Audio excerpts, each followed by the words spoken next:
Hey, how are you? My name is Holly Hierman, and I just want to give you some tips today.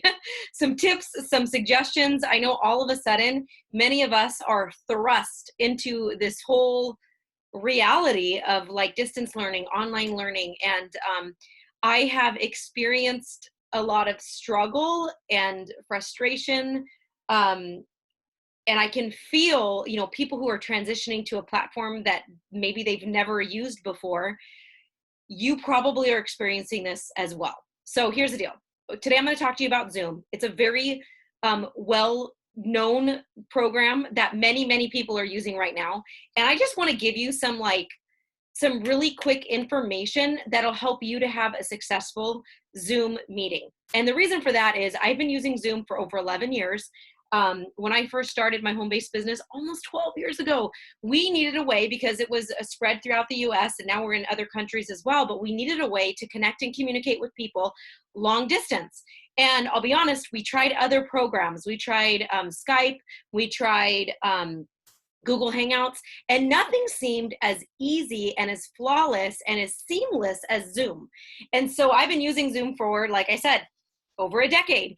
And I, throughout this many years, and I use it several times a day, I have done everything. I have done the good, the bad, the ugly, all of it. I've been able to figure out, I believe, some really easy and very important navigational tools that will help you have a successful meeting. Okay, so I'm going to do a screen share, and I want to show you what just some very simple things that you can do in order to make your meetings mega successful. All right, so first and foremost, let me do a screen share, which is, by the way, one of the absolute coolest things about this. Whenever I'm talking to a new person on my team, or if I am training a new staff member, or honestly, if I just want to have a brainstorm session where there could possibly be the opportunity for me to walk someone through something on my computer, or maybe look at something on their computer, this is the way to go. This is an amazing platform because you can do a screen share, or they can do a screen share, and you can literally say, I don't know what to do right here, and somebody will be able to walk you through the steps. So here we go.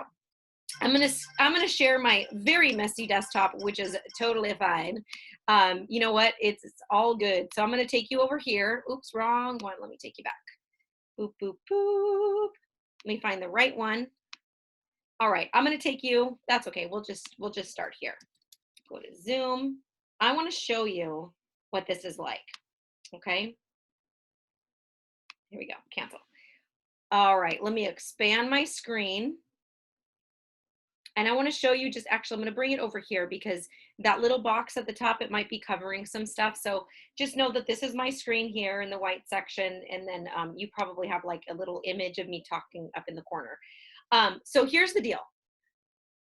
When you first get to zoom.us, you are going to log in. Okay, so I'm already logged in. That's why this says my account up at the top.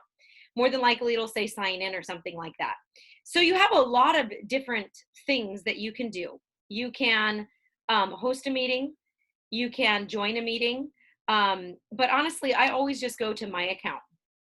There are different things that you can do here, different capabilities. And this is one thing that I'm noticing with, okay, my kids are on Zoom right now. Like my 3-year-old has a Zoom with his preschool class. My 6-year-old has a Zoom with his kindergarten class every single day. And it was just like one of those things where I wish, had I realized that things were about to go like 100% online, I wish that I would have just gone straight to the teachers and said, listen, let me give you a 5-minute tutorial on Zoom so that you can have successful meetings, because it was a painful couple weeks to see them catch up.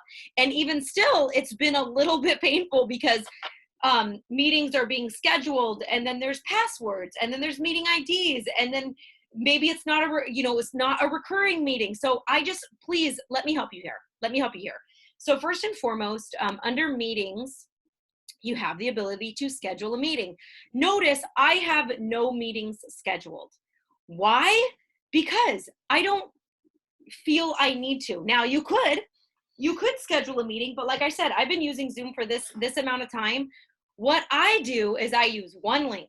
my host link for every single meeting that I do. So for instance, if I am talking one-on-one with a prospect or a client or a customer or somebody who's struggling with something, or just a brainstorm, I use that one link. If I am training a group of 100 people, I use that one link.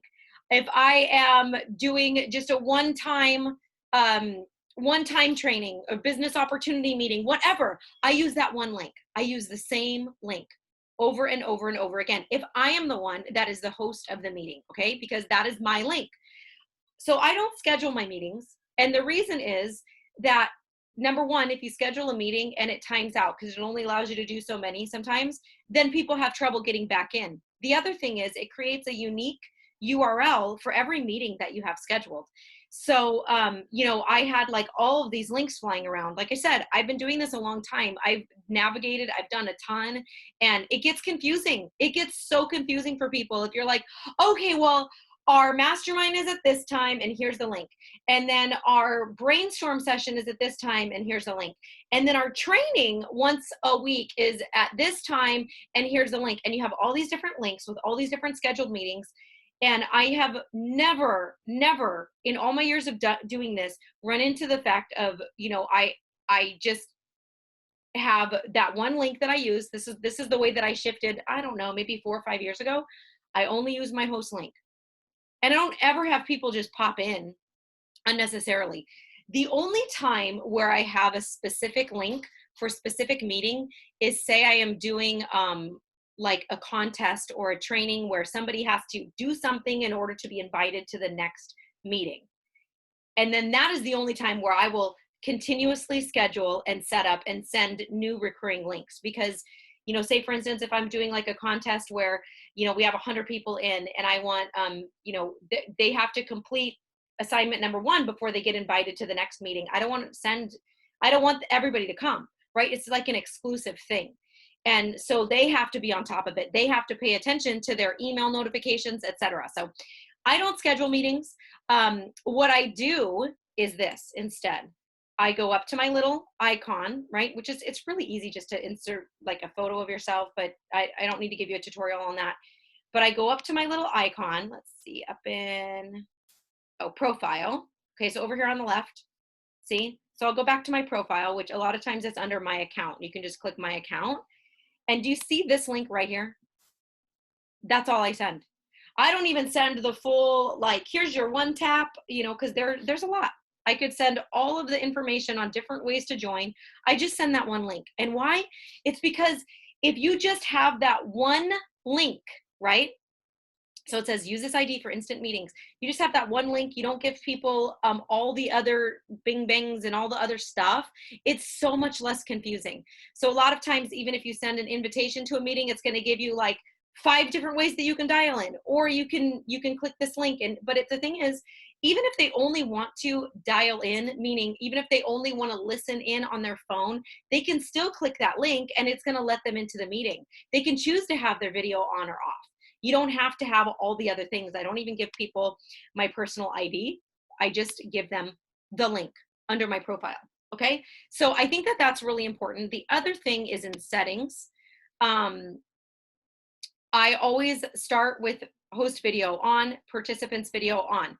That way I don't have to tell them to do that. But a lot of times when they enter, it will be automatically turned off. So I'm going to tell them in the bottom left of your screen, whether it's on your phone or on your computer, in the bottom left, you can turn your video on. I'd love to see your face. You can unmute yourself.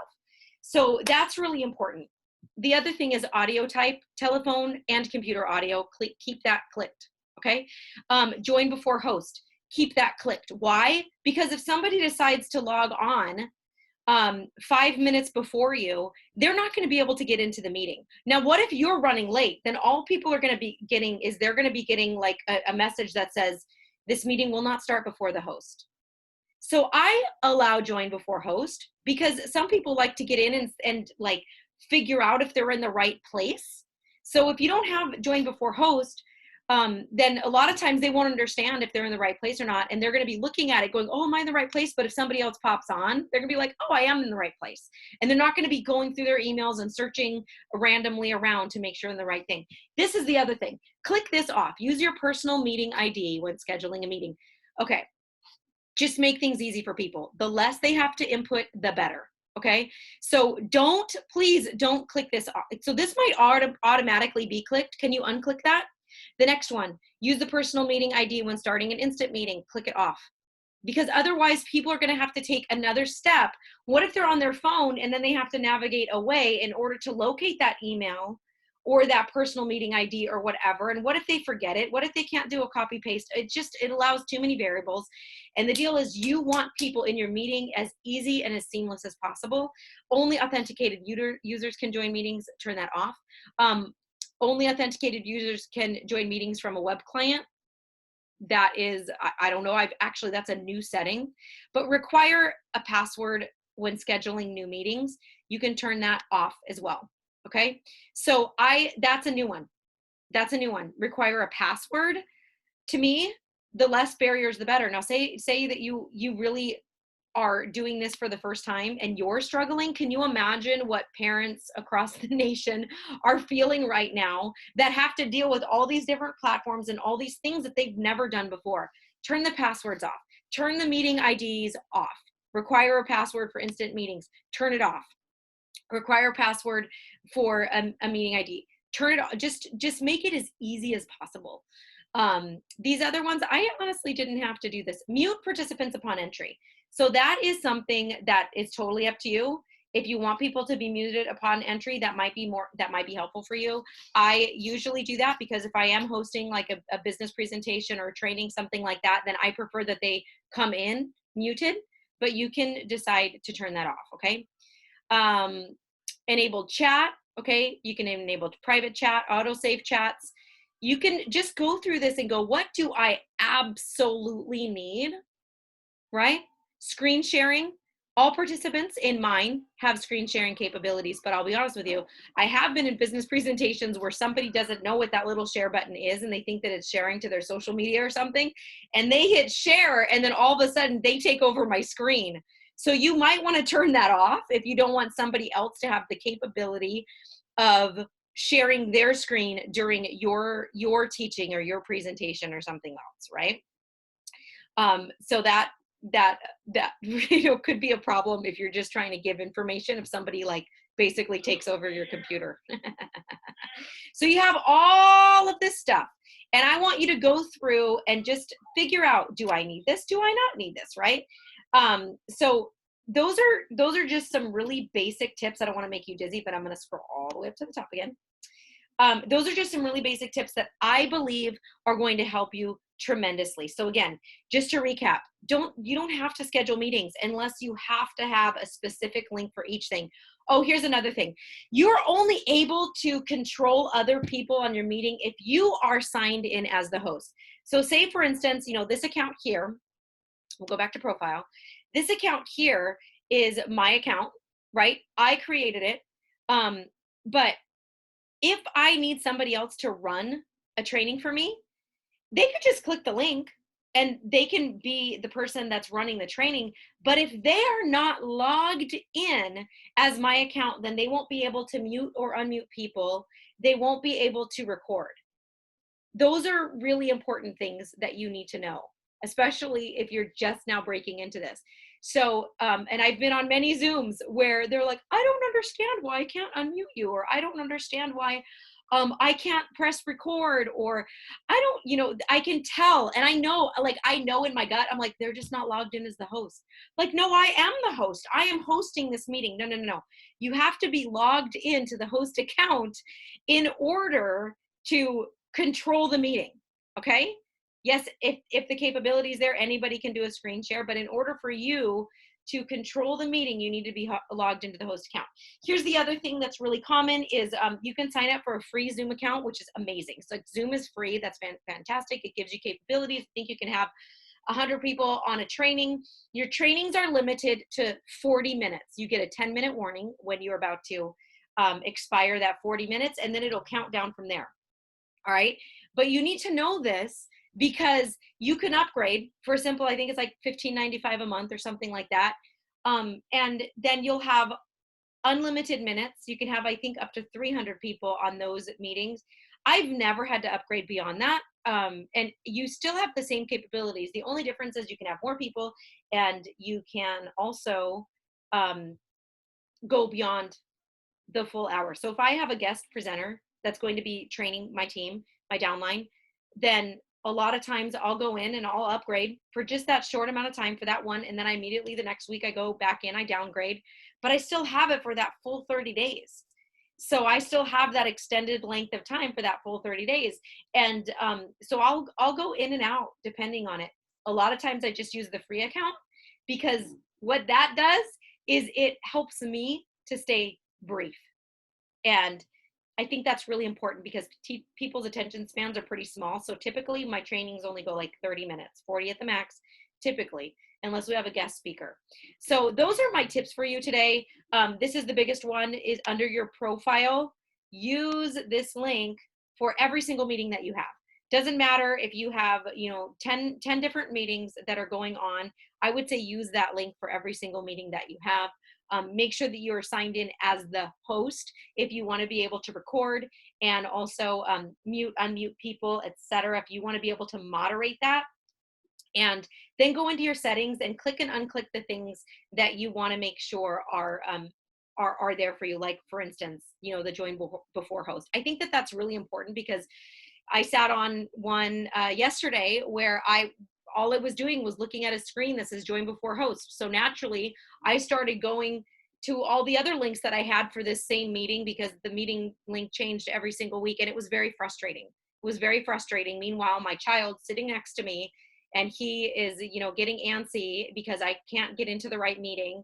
And it wasn't fun. It wasn't fun, and it could be so easy, and it could be so seamless. So let me just help save you some heartache and some headache, and get you to the meetings that you want to be, and help you have very successful, smooth meetings. So thank you so much for watching.